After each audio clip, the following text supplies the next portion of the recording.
update. Am I the a-hole for refusing to meet my biological mom after in person I signed up for a DNA testing site? Original post. I'm a 24 male who was adopted when I was 6 years old. I've always felt incredibly lucky because my adoptive parents, who were in their late 20s when they took me in, have been nothing short of amazing. They've loved and supported me as if I were their own flesh and blood, and I've never felt like anything was missing in my life because of being adopted. Growing up, I had very minimal details about my adoption. I know that I was removed from my biological family by social services due to neglect and abuse, but I don't remember anything about my life before I was adopted. It's not something I've dwelled on much because I've never felt like I needed those missing pieces to feel complete or valued.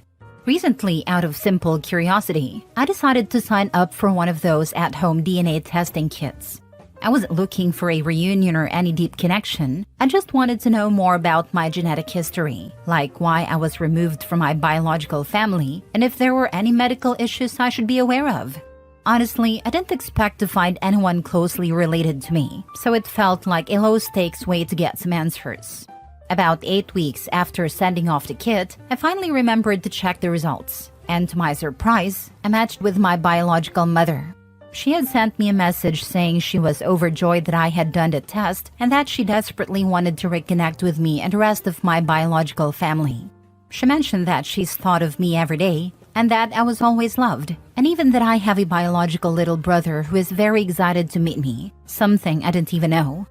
Her message was really emotional and, to be honest, overwhelming. But to me, she's a complete stranger, and reading those words didn't stir anything in me other than discomfort. I spent a lot of time crafting a thoughtful response to Bio Mom, explaining that while I appreciated her message, I wasn't interested in forming a relationship with her or any of my biological family. I made it clear that my reason for doing the DNA test was purely informational. I wanted to understand my past, maybe get some medical history, and learn why I was removed, but that was it. I apologized if my actions gave her the wrong impression. Bio Mom read my message and replied, saying that she'd be willing to give me all the information I wanted, but only if I agreed to meet her at a cafe to discuss our relationship further. I refused, telling her that I wasn't comfortable with a face-to-face meeting. I offered a phone call as a compromise, but emphasized that I just wanted the information and then for both of us to move on with our lives. She outright refused to provide any information unless I agreed to meet with her in person and discuss our relationship. I talked to my best friend about this, and she sided with Bio Mom, saying that I was being unfair. She argued that by signing up for the DNA site, I had essentially opened the door to this kind of situation, and that refusing to meet my Bio Mom now is like playing mind games and leading them on. So am I the a-hole for not wanting a relationship with my biological mom after I signed up for the DNA testing site?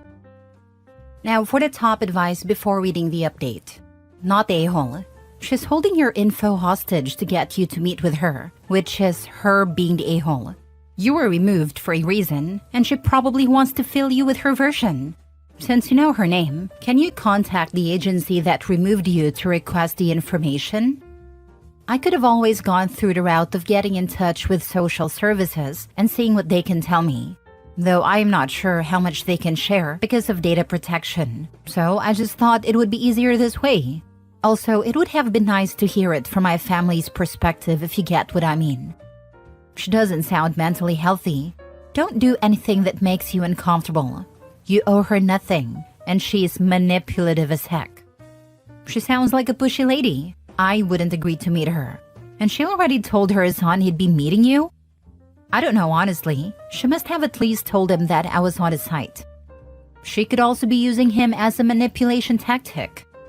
You're not the a-hole, and your friend is an idiot. Your bio mom made a choice to give you up. You had no control in that decision. All of these years later, she's still trying to control things, and you're not the a-hole for wanting access on your terms. I don't think Bio Mom made a choice to give him up. I think her actions triggered her son's removal. Otherwise, I agree with you 100%. This is an awful self-serving woman with no compassion for the man's feelings. Now for the first update. It's been about 9 days since I last posted, and I thought it was time for an update. I really want to thank everyone who took the time to comment and offer advice. I've read through everything, and it's been both helpful and eye-opening. So after all the advice and some serious thinking, I decided to talk to my biological mom again, hoping that maybe if I explained myself better, she'd understand where I was coming from. Unfortunately, the things went downhill fast. Instead of trying to meet me halfway, she just got more manipulative, insisting that I was being selfish for not wanting to meet her in person. She refused to give me any information unless I agreed to her terms, which was a hard no for me. I've come to realize that I was pretty naive to think that my biological family might be decent people after everything. I mean, I was removed from their care for a reason, but I guess a part of me wanted to believe that people can change. Looking back, I feel kind of dumb for even starting this whole journey. It's brought up a lot of emotions that I wasn't really prepared to deal with, and to be honest, I'm feeling pretty down about the whole situation. And as for my best friend, well, that's another disappointment. She didn't just side with my biological mom initially, she's been unsupportive throughout this whole mess. Even after I told her about the latest conversation, she couldn't really understand why I was so upset. She kept saying that I should just give them a chance and not be so harsh. It's like she doesn't get how hard this is for me, and I'm starting to feel like she never really did. It's tough because I've always considered her one of my closest friends, but right now I'm not sure she's someone I can rely on. After all this, I decided to sit down with my adoptive parents and talk everything over with them. I hadn't really opened up to them about how deep this was affecting me, but they were amazing, as always. They were upset when they heard how my biological mom was acting, and they reassured me that none of this is my fault. They reminded me that there's a reason I was removed from that situation, and it's not on me to fix it or make things right with people who've clearly not changed. Talking with them made me realize just how lucky I am to have them. They've been there for me every step of the way, and they made it clear that whatever happens, they're my real family, the ones who loved and supported me no matter what. It's hard not to feel down after everything that's happened, but having them in my corner makes it a bit easier to cope. Honestly, I regret even starting this whole DNA journey. It's brought up more pain than I expected, and I can't help but wish I just left the past where it belongs. But at the same time, I'm grateful that it's reminded me of how blessed I am to have my adoptive parents. They're the ones who've always been there for me, and I couldn't ask for a better family. So that's where I'm at. I'm going to focus on the people who truly care about me and let go of the rest. It's not easy, but I know I'm on the right path. Thanks again to everyone who reached out. It's really helped me feel less alone in all this. I'm sorry this happened this way. Glad to hear your parents are supportive and understanding. As an adoptive mama, I just want you to know that you were 100% in the right. I'm sorry you didn't get the information. You are in my thoughts. I hope we can give our kiddo a blessed life like your adoptive parents gave you, and he thinks as well about us when he is your age. Take care and be well. You're a good person. As someone who was adopted at 10 days old who's now 51, my parents were my best friends along with my wife. They're 84 now and still going strong.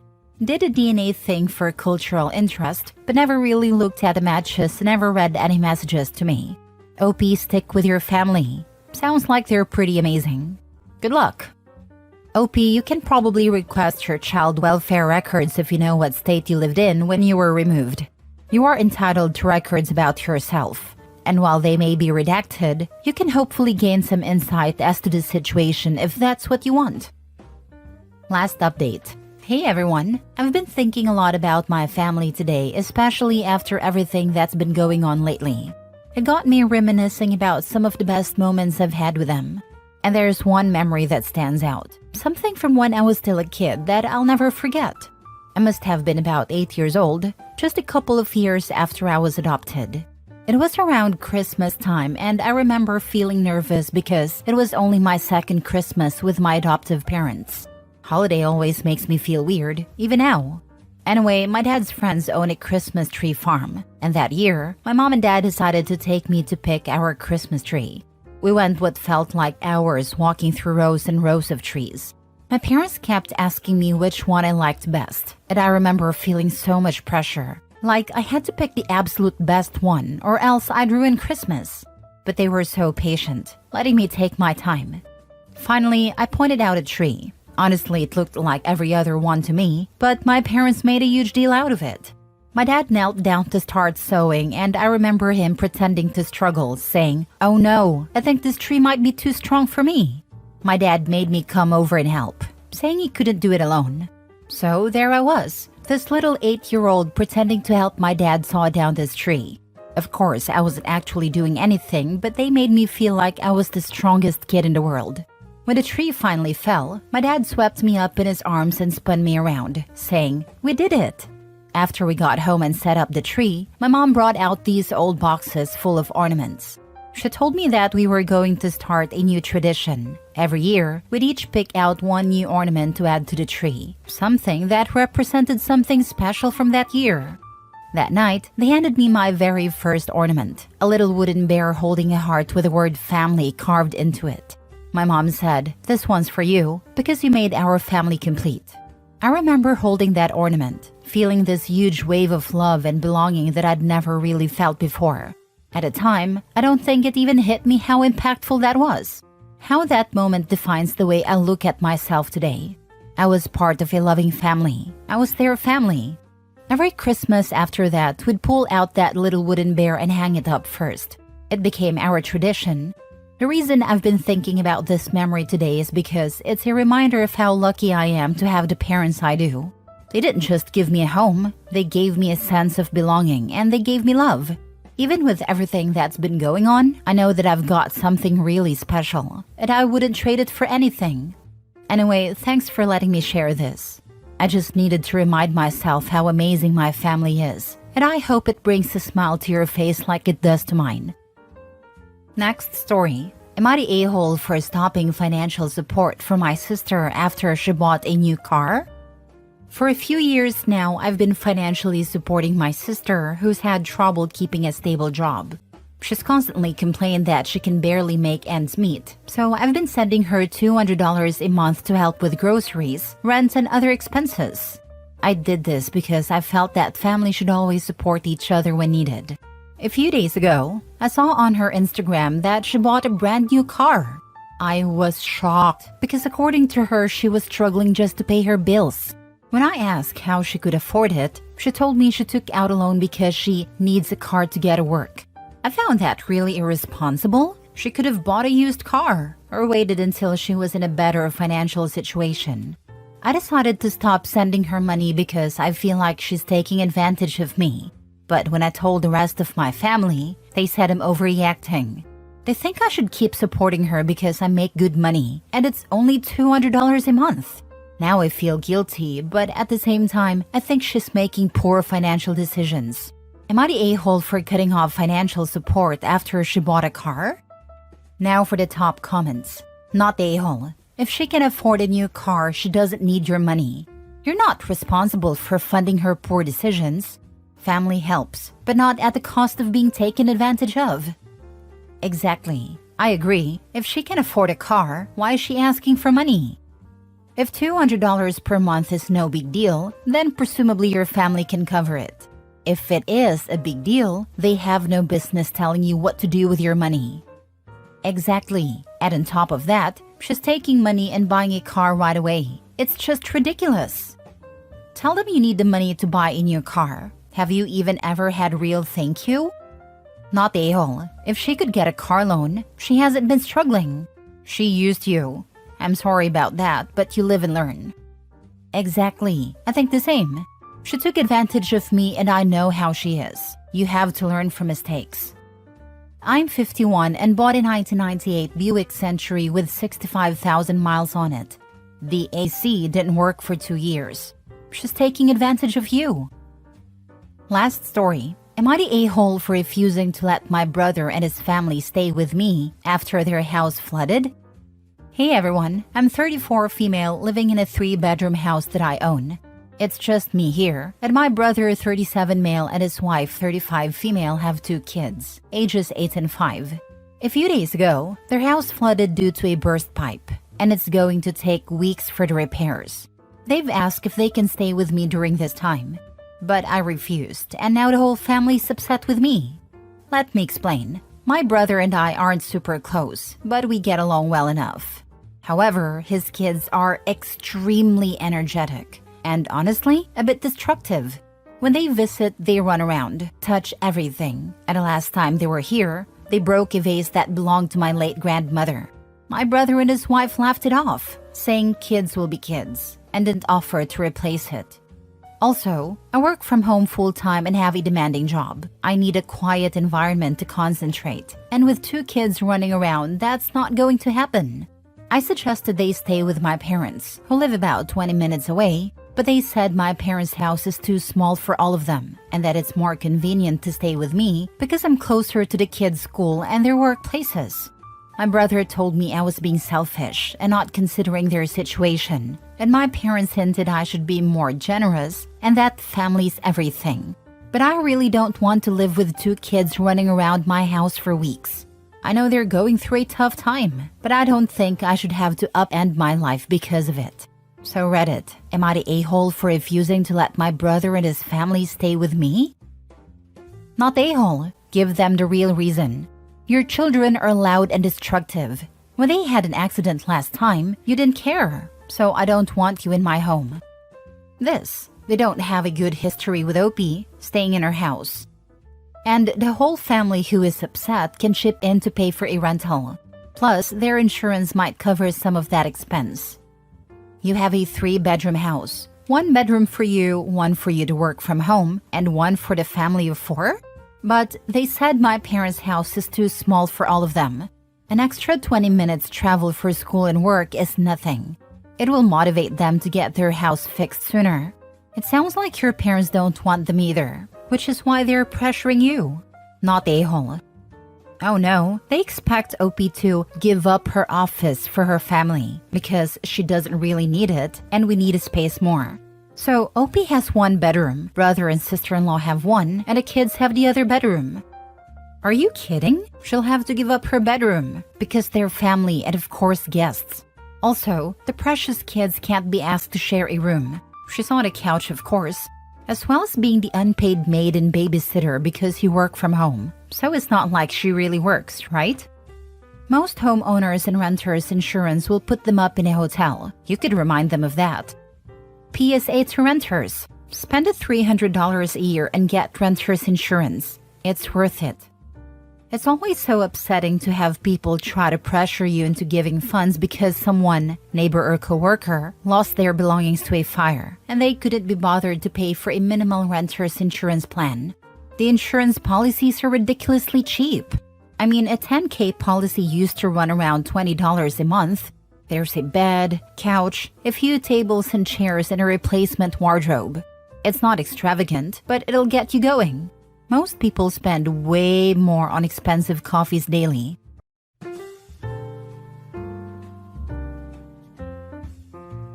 Am I the a-hole for kicking my brother and his wife out of my mother's funeral? I, female 31, lost my mother 3 weeks ago to cancer. It was devastating to say the least.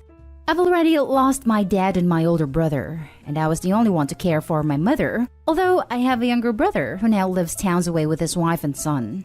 The issue started when my brother and his wife were struggling with rent. My mother agreed to let them move into my deceased brother's home under one condition, and that is to not throw away any furniture, or try to make changes to the house since they were going to stay temporarily. My brother and wife agreed to this condition. But a month later, my mom started missing my deceased brother's stuff. His stuffs were thrown away. Furniture as well, and my brother's wife changed how the rooms look, claiming the decoration wasn't her style. My mom told them to stop, but my brother's wife got into an argument with her, and when my mom told them to leave, brother's wife spread rumors that my mom kicked her out when she was pregnant. No one knew, not even mom, and turned the family against me and mom. My brother and his wife cut contact. A few months later, my mom reached out, sent letters, and wanted to work it out. But my brother's wife blocked her and called her awful names. She later gave birth to a boy, and we didn't know till we saw a post on Facebook by coincidence. My mom was sick at the time, so she invited them. But sister-in-law refused to let my mom meet her grandbaby. Sent gifts, but were returned later. My mom was devastated knowing she won't see her grandbaby. I tried to talk to my brother, but I too was blocked. My mom passed. That was it. I stopped trying. It was too late. My mom left some fund for her grandbaby and told me to tell him about her when I get the chance.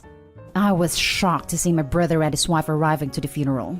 I lost it when I saw them. My sister-in-law came to extend her condolences. I got into an argument with her and told them to leave. Sister-in-law said no hard feelings since I'm grieving. But I got mad. I kept yelling at them.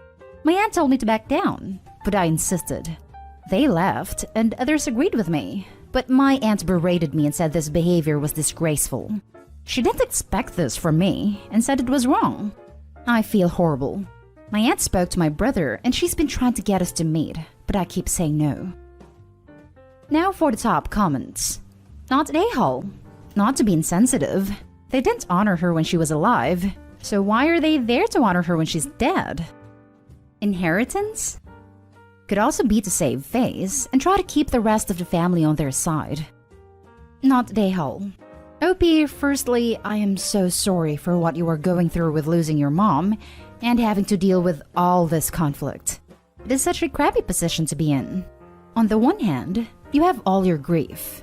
Mom's passing, her cancer, and grieving the loss of your brother who is still alive. And the other is filled with your sister-in-law and brother hurting you even more. Your sister-in-law is out of line to say no hard feelings. To hell with her. She wants to be the hero who made amends. No, not now, not at this time. You only have to deal with her when you feel ready. We had a similar conflict with my dad's passing and funeral. My mom and dad's younger brother got into a physical. I kid you not. Fist fight at the funeral. Opie, speaking from experience and a lot of hurt, please make your mental health a priority now. Take time to breathe after losing your mom. Don't allow people, like your sister-in-law, to manipulate you now to do things you don't want to. Your mom's passing is a separate issue from your sister-in-law and her made-up drama. Don't let them use "this is what mom would have wanted" as leverage to get what they want. They cannot speak on her behalf. All the best, Opie. If you need someone to process this with, you're more than welcome to reach out to me. I listen without judgment, as I've been where you are now. It's a horrible place. Not an a-hole. Your brother might be grieving, but he wasn't there for your mom while she was alive. It really hurts her and your family. Not an a-hole. I wouldn't be surprised if sister-in-law only came because she expected to get something. Nevertheless, I wouldn't even mention the money your mother left their son until he reaches 18. Then give it to him personally. Now for the next story. Am I the a-hole for not wanting to give my cut of my dad's inheritance? We have a complicated history. My dad wasn't a bad guy, but wasn't necessarily a good guy either. He stepped out on his wife and hooked up with my mom once. She didn't have a clue he was married. Then I, 27 male, was born, but he had no idea. Think I was maybe 6 or 7 when she was able to track him down. So the cheating came out, and they almost divorced, but stayed together, and my dad wanted to be part of my life. He'd come around all the time, take me out, and help my mom with money. For a few years, my dad tried to include me in stuff he'd do with my half-siblings, but they didn't like me, so they bullied me a lot. I met his wife a few times, and she was just nasty and mean. So after that, he stopped trying and went back to us doing our separate thing. But when I was 14, he started pulling back with contact. I think because it was still causing problems in the marriage. And then he just stopped coming around by the time I was 15. We talked sometimes over the years. They got a divorce in the end, but he still never reached out even when I'd try. He died recently and left me a letter apologizing for how he was, and he was too ashamed to try working things out after being out of touch for so long. It also said he knows money can't make up for him not being there, but wants me to have it. I was speechless. He left a small portion for my half-sibs, but in his will, most of his money is to go to me. They're really not happy about it because they say he barely left them with anything, and they're owed that money for all the trouble this caused in their lives. But this money, it could really help with so much. Like actually finishing my degree, put a down payment on a decent house, and put the rest in a retirement fund or something. My half-siblings and even their mom are coming down hard, and won't stop with the messages because I'm not willing to split what's owed to them since they were his kids too. Don't even want to repeat what they say because it makes me feel horrible. I know they're still mad about the cheating and breaking up the family. this probably feel like another slap in the face to them. It's hard because, I want to use this money for my life. But I get that coming into their life as the affair child basically made it fall apart. So I can see why to them it feels like I owe them after everything. Am I the a-hole? Not the a-hole. You owe them literally nothing. Opie's dad knew what he was doing. He left them some money so they can't complain about it not being enough unless they show their true colors by whining and being bratty. I don't think they're wrong to be pissed. Their dad cheats on their mom and ultimately they get divorced. And then the cheating dad leaves his inheritance to the kid conceived by dad? That must sting.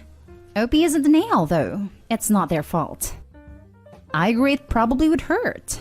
But they were financially supported their whole lives, where it sounds like dad only helped with the money for a few years with Opie. I wonder if dad helped the half-siblings with the university or other gifts later in life. This could just be Opie getting his share at the end. Not the a-hole. A will is the will. It's not your fault that he left you the amount he did, and he didn't give more to them.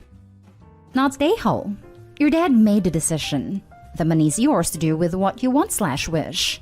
They are not entitled or owed anything by you. If anything, this is a karma thing, and the things they did that you probably don't know about is why things ended up the way that they are. Block, ignore, and move on. Sorry for your loss, and good luck. The next story is titled, Am I the a-hole for excluding my brother's kids from some family events? Context. I come from a large family, and it's considered really normal to help out or ask for help. And we often watch each other's kids, pick things up for each other, run errands, etc. I would describe us as laid back and generally low conflict. If people have an issue with something someone does, we usually address it with them privately so as not to embarrass them. The problem? One of my brothers is married to my sister-in-law, and they have kids, all under the age of 7. Sister-in-law has really specific ideas about parenting and what their kids should be allowed to do. She expects us to abide by her rules when her kids are at other family members' houses with the rest of the cousins. If the rules aren't followed, she doesn't say anything directly, but instead sends an email to the person with clear instructions on what they did wrong. The emails read like something from a boss. This happened a number of times over the years, but an event that happened last fall caused the current issues. During COVID, my mom has been babysitting the kids in our pod during the day and helping them with virtual school. Often there are 5+ kids there at a time. One of sister-in-law's rules is that her kids cannot have any food with dyes in it. No allergies, it is a general health thing. My mom forgot and gave one of her kids a popsicle during the day because everyone else was having one. The child was eating it when sister-in-law picked them up, and while she didn't say anything at the time, it was clear she was upset. My mom then received an email that began, Per our recent discussion, it was my understanding that you understood that child cannot have food with dyes in it. It then contained bullet points suggesting how she could improve. My mother was really insulted. In addition, sister-in-law carbon copied my dad. He went to their house to speak with them, and sister-in-law apologized for her communication style, but pushed back on the dye thing and wanted an apology from my mom. My mom apologized, but also no longer watches their kids regularly by her own choice. Ever since that happened, everyone is pretty cautious around them and their kids. If we are doing something that might violate her rules, we don't invite them. This is honestly most things we do because the stuff she bans, exposure to any form of violence, refined sugar, dyes, yelling, playground equipment above 5 feet, etc., are not things we have issues with, within reason, with our own kids. Recently, my brother asked me and my other siblings about it, and we were honest. We feel like we are walking on eggshells around them. He says she communicates about serious topics through email because of her anxiety disorder. He defends her behavior's mama bear tendencies and thinks we can slowly help her by being patient. We refused. Are we the a-holes for excluding my nieces/nephews? When we have big family get-togethers again, they will always be invited, but not always for other stuff. Edit. Also, just to say, my sister-in-law is often really fun/pleasant. It is really just a parenting issue that she is so controlling about. We never had issues with her before they had kids. Now for the top comments. Not the a-hole. Your brother-in-law is pulling a bait and switch. The issue is not her emails. The issue is her desire to control every single factor in her children's environment because of her anxiety. It's her responsibility to deal with her issues in therapy, and it's not your family's job to help her by being patient. Her husband should be encouraging her to get therapy instead of enabling her. If she has an issue with the food served, she should provide snacks for her children. If she has an issue with the style of play, she should find her own childcare instead of insisting everyone cater to her. Every word of this, she's essentially holding the rest of the family hostage. She's also setting her kids up to go absolutely berserk when they get older. It's well known that overly stifling kids usually leads to a commensurate level of rebellion in the teenage and college years. She may mean well, but she's doing real damage. Not the a-hole. People are entitled to raise their kids how they like, but cannot expect everyone to voluntarily make their lives annoying. Also, a lot of food dyes are natural. Cyanide is all natural too. Not the a-hole. Mama Anxiety Bear needs to go hibernate in cotton wool world because the way she's trying to shelter her kids is unrealistic and will backfire on her one day. I pity these children. Unless you find a coven of other like-minded parents, her kids are going to be incredibly lonely and isolated. Then, when they are finally allowed out into the real world, all hell is going to break loose.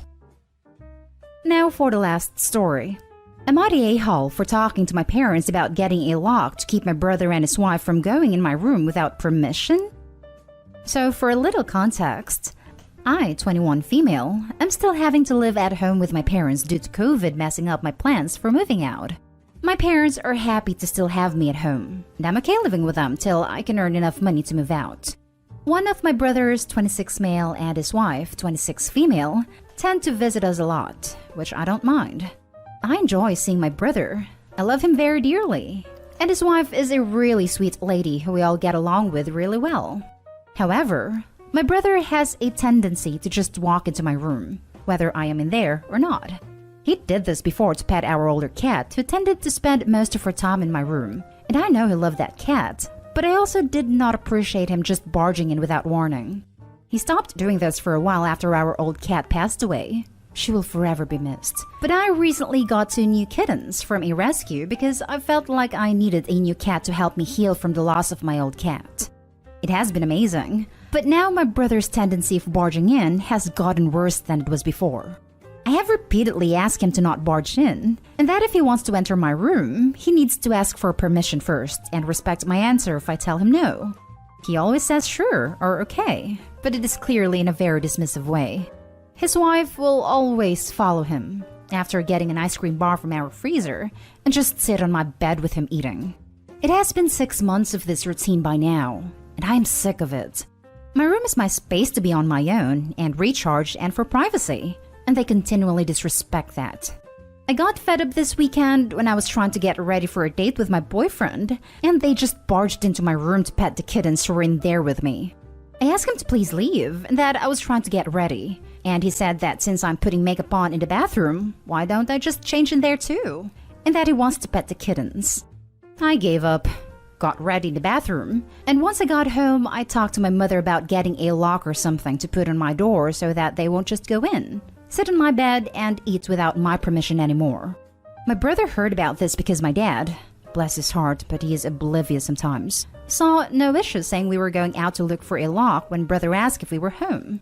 Brother's now saying I'm just overreacting, that I have the kittens in there a lot of the time. They hate being away from me, so they usually follow me in there to sit on my bed and watch me as I'm doing anything in there. And he just wants to pet them. He says I'm being cruel to him and the kittens by not letting him in to pet them whenever he wants, and by apparently depriving the kittens of attention and interactions with people. I am just so sick of him and his wife barging in. But now I am starting to wonder, am I overreacting over this by looking at getting a lock to keep them out? Also, the sister-in-law never is the one who barges in. She usually just follows after brother a few minutes after he barges in himself. Edit. So someone pointed out in the comment that I should add this bit of info. When I am not there, I keep my door cracked open enough for the kittens to enter and leave the room as much as they want. And usually they go hang out with my parents and only go in my room if they need a litter box or a bite of food. I would never dream of forcing my kittens to stay cooped up in my room all alone when I'm not home. And most of the day, I also have my door cracked open for them as well, so that they can come and go as they please. Not Dayhall. He would not need it if just asked permission. He is a huge jerk. It does not matter if the kittens are there or not. It's your room. Put the lock, but also install a little cat door so they can enter and out whenever they want. Edit. Hopefully OP sees this so the kitties can go in and out whenever they want. I have 2 cats and there's nothing they hate more than a closed door. Not Dayhall. If your brother is so upset about not being able to pet some kittens, he can actually go adopt some himself. Kitten season is here, I believe, and there will always be cats flooding into shelters that could use homes. Why doesn't he go get some fur babies for himself he can pet at home? You deserve your privacy, OP. Hope you get that lock and you're able to have it after all this. Also, I'm sure those kittens aren't deprived of social attention and affection. Your brother's just wanting to be an a-hole. He has an older adopted cat he got about a month ago. Fat orange boy named Ferd who is super loving and sweet. And he loves that big guy. But I think he misses having playful cats about. I think he's also worried that, since he lives in a trailer at the moment out on a farm, any kittens would not survive out there.